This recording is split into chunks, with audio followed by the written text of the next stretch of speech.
Now, before we dive in, let's set the scene. Picture this. It's September 11th, 2001. A clear, sunny day in the United States suddenly turns into one of tragedy as hijacked planes crash into the World Trade Center and the Pentagon. This attack, orchestrated by the terrorist group Al-Qaeda, launched global fears about security and sparked a wave of military interventions. Fast forward to 2003, and you have a war on Iraq justified by claims that would soon be scrutinized, debated, and heavily criticized. Let's rewind a bit to discuss why the war started. The official justifications from the U.S. government were compelling at the time. Under President George W. Bush, there were major accusations levied against Iraq's leader, Saddam Hussein. Bush's administration argued that Iraq possessed weapons of mass destruction, or WMDs. These include nuclear, chemical, and biological weapons, capable of causing mass casualties and destruction. They also accused Saddam of harboring terrorists, asserting that Iraq posed a significant threat to global security, particularly in a post-9/11 world. Isn't it fascinating how these high-stakes accusations were made without the backing of solid evidence? International responses were far from unanimous. In fact, United Nations inspectors were sent to search for these alleged WMDs, and, surprising to many, they found none. Despite this, the U.S. and its closest ally, the U.K., decided to go ahead without full United Nations support.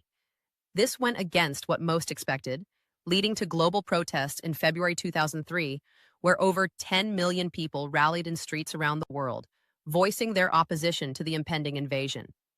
It turned into a true spectacle of civic engagement, an unparalleled expression of global objection. Then came the invasion on March 20th, 2003, under the banner of Operation Iraqi Freedom. The coalition forces, primarily led by the United States and the United Kingdom, along with support from countries like Poland and Australia, initiated what was termed shock and awe. This strategy relied on overwhelming airstrikes to incapacitate the enemy swiftly, clearing the way for ground troops. When U.S. soldiers entered Baghdad on April 9, 2003, a monumental event occurred.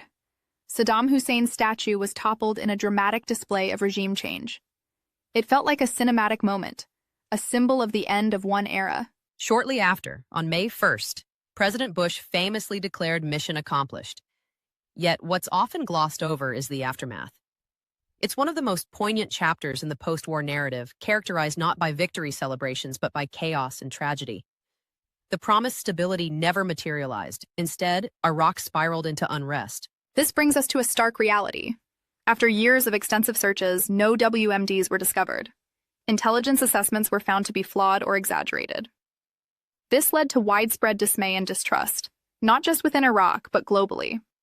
Many questioned the integrity of U.S. foreign policy and the motivations behind the war. Then came the massive human and economic toll.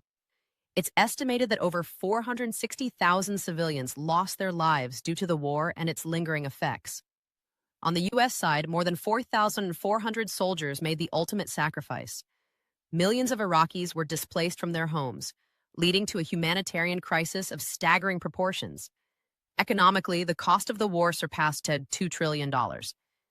Imagine taking that money and investing it in healthcare, education, or infrastructure. Yet it went to an endeavor that many argue left the region more unstable than before. Even the political fallout was monumental.